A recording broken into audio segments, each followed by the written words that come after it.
அயோத்தியின் நடனமும் தாளமிடும் புறவிகளும். வாங்க நண்பர்களே, போன பாட்டில் அயோத்தி நகரத்தில் இருக்கிற பெண்களோட மேனி ஒளியே இருளை போக்குச்சுன்னு கம்பர் சொன்னார்.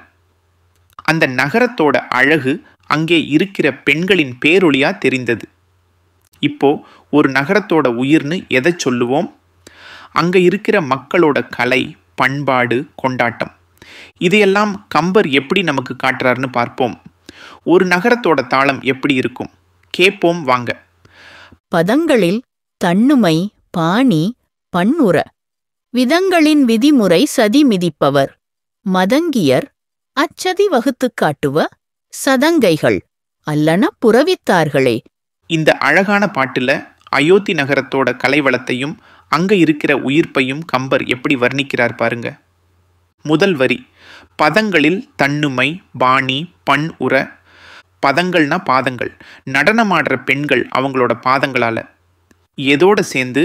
தன்னுமைனா மத்தளம், மிருதங்கம், பாணினா கைத்தாளம், பண்ணுனா பாட்டு, இசை. இந்த மத்தளத்தோட தாளம், கைத்தாளத்தோட ஓசை, பாட்டோட இசை, இதுக்கெல்லாம் உற, அதாவது பொருந்தும்படி, சரியானபடி.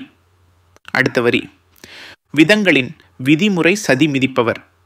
விதவிதமான முறைகளில் நாட்டிய சாஸ்திரத்தில் சொல்லி இருக்கிற விதிப்படி. சதின்னா தாளம், அந்த தாளத்துக்கு சரியா கணக்குப்படி தங்களோட பாதங்களை மிதித்து நடனமாடுறவங்க யாரு தெரியுமா? அடுத்த வரி, மதங்கியர், அச்சதி வகுத்து காட்டுவ. மதங்கியர்னு சொல்லப்படுற ஆடல் வல்ல பெண்கள், அவங்க தான் அப்படி அழகாக நடனமாடுறாங்க. சரி, அந்த நடனத்தோட தாளம், அந்த சதி, அதை எது அழகா தெளிவாக வகுத்து காட்டுது? எது நமக்கு அதை கேட்க செய்யுது?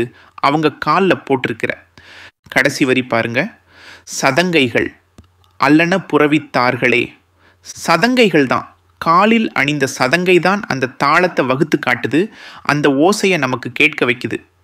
ஆனால் கம்பர் இதோட நிறுத்தலைங்க. அல்லன, அதாவது அது மட்டும் இல்லை. என்னவாம்? புறவித்தார்களே. புறவின்னா குதிரை, தாள்கள்னா கால்கள். குதிரைகளோட கால்கள் கூட அந்த தாளத்துக்கு ஏற்ற மாதிரி அசைஞ்சு அந்த சதியை, அந்த தாளத்தை நமக்கு காட்டுதாம். என்ன ஒரு அற்புதமான உவமை பாருங்க.